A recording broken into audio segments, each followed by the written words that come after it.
യുദ്ധം 6ാം ദിവസത്തിലേക്ക് കടക്കുമ്പോൾ സംഘർഷം അനന്തമായി നീളുമെന്ന് വ്യക്തമാക്കുന്ന തരത്തിലാണ് ഇപ്പോൾ കാര്യങ്ങൾ മുന്നോട്ട് പോകുന്നത്. ആദ്യ 5 ദിവസം വ്യോമാക്രമണമായിരുന്നു ആശങ്ക സൃഷ്ടിച്ചത് എങ്കിൽ നിലവിൽ ഇപ്പോൾ കടൽ യുദ്ധം ഭീതി വർദ്ധിപ്പിക്കുകയാണ്. കാരണം കപ്പലുകൾ വ്യാപകമായി ആക്രമിക്കപ്പെടുന്നു.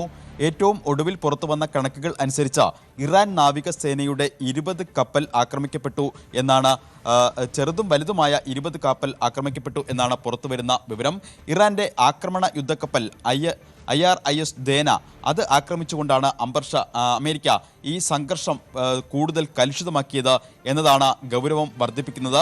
2021 ഇറാൻ സേനയുടെ ഭാഗമായി ഈ കപ്പൽ വന്നത്.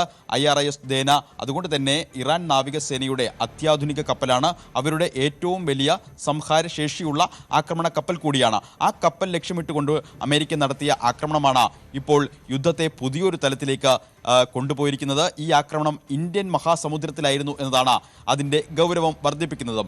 ശ്രീലങ്കയുടെ തെക്കൻ തീരത്ത് നിന്ന് ഏതാണ്ട് 40 നോട്ടിക്കൽ മൈൽ അകലെ, അതായത് 74 കിലോമീറ്റർ അകലെയാണ് ഈ കപ്പലിന് നേരെ ആക്രമണം ഉണ്ടായത്. മറ്റൊരു പ്രധാനപ്പെട്ടതും ഏറ്റവും ഗൗരവമേറിയതുമായ കാര്യം, ഇന്ത്യയിൽ വ്യോമാഭ്യാസത്തിന് ശേഷം മടങ്ങവെയാണ് ഈ കപ്പലിന് നേരെ ആക്രമണം ഉണ്ടായത് എന്നതാണ്. അമേരിക്കയുടെ ആണവ മുങ്ങിക്കപ്പലിൽ നിന്നാണ് ഇത്തരത്തിൽ ഒരു ആക്രമണം ഉണ്ടായത്. ടോർപിഡോ ആക്രമണത്തിലാണ് ഇറാന്റെ പടക്കപ്പലിൽ നിന്ന് തകർത്തത് എന്ന് അമേരിക്കയുടെ സ്ഥിരീകരണവും വന്നിരിക്കുന്നു. നേരത്തെ രഞ്ജിത്ത് പറഞ്ഞതുപോലെ തന്നെ പീറ്റ് ഹെഗ്സെത്ത് ഇക്കാര്യം വ്യക്തമാക്കുകയായിരുന്നു.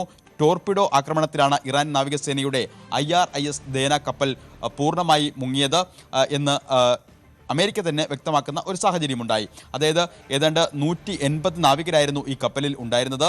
ഇതിൽ 87 പേർ കൊല്ലപ്പെട്ടു. ഇനിയും 60ഓളം പേരെ കണ്ടെത്താനുണ്ട്. ഇത്തരത്തിൽ അപ്രതീക്ഷിതമായ ഒരു ആക്രമണ ശൈലി കടലിൽ അമേരിക്കൻ നാവികസേനയുടെ ഭാഗത്ത് നിന്ന് ഉണ്ടാകും എന്ന് ഇറാനും മറ്റ് വിദേശ രാജ്യങ്ങളും ഒരു തരത്തിലും പ്രതീക്ഷിച്ചിരുന്നില്ല.